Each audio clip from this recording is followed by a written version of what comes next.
നിങ്ങളുടെ മെഡിക്കൽ പഠനം വിദേശത്താണോ നിങ്ങൾ ഉദ്ദേശിക്കുന്നത് എങ്കിൽ ഈ മെസ്സേജ് നിങ്ങൾക്കുള്ളതാണ്.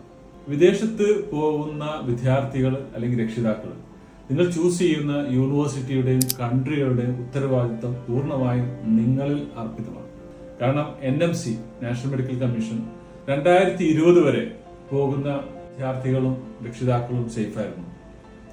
ആ സമയത്ത് MCI medical council of India ആയിരുന്ന സമയത്ത് ഓരോ ഇയറിലും ഏതൊക്കെ കൺട്രിയിലേക്ക് ഏതൊക്കെ യൂണിവേഴ്സിറ്റികളിലാണ് എത്ര സീറ്റാണ് എന്ന് കറക്റ്റ് ഓരോ ഇയറിലും അവർ പബ്ലിഷ് ചെയ്യുന്നത് കൊണ്ട് ആ കാലഘട്ടത്തിലുള്ള രക്ഷിതാക്കളും വിദ്യാർത്ഥികളും ശരിക്കും പറഞ്ഞു കഴിഞ്ഞാൽ സേഫ് മോഡലായിരുന്നു.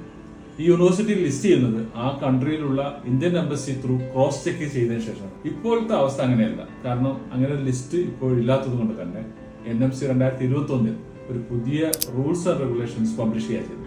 അതുകൊണ്ട് തന്നെ നിങ്ങൾ വിദേശത്തേക്ക് ഇനി പോകുമ്പോൾ ഇക്കാര്യങ്ങൾ പൂർണ്ണമായും പാലിക്കുന്ന യൂണിവേഴ്സിറ്റി ആണോ ഞാൻ ചൂസ് ചെയ്തത് എന്ന് തീർച്ചയായിട്ടും ക്രോസ് ചെക്ക് ചെയ്യാം.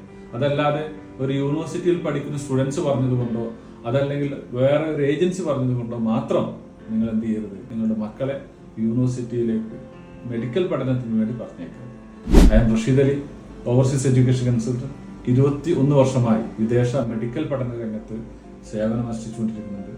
അപ്പൊ ഈ ഒരു രംഗത്ത് ഇത്രയും എക്സ്പീരിയൻസ് ഉള്ളത് കൊണ്ട് തന്നെ നിങ്ങൾക്ക് NMCയുടെ റൂൾസ് ആൻഡ് റെഗുലേഷൻസ് അനുസരിച്ചുള്ള കൺട്രി ഏതാണ്, അത് പാലിക്കുന്ന യൂണിവേഴ്സിറ്റി ഏത്, ഇനി എന്തെല്ലാം നമ്മൾ ശ്രദ്ധിക്കേണ്ടതുണ്ട്, ഇതുപോലുള്ള കാര്യങ്ങൾ അറിയാൻ താല്പര്യമുള്ളവർക്ക് 1-to-1 സെഷൻ എജുസോൺ ഫ്രീ ആയിട്ട് അലോക്കേറ്റ് ചെയ്തിരുന്നതാണ്.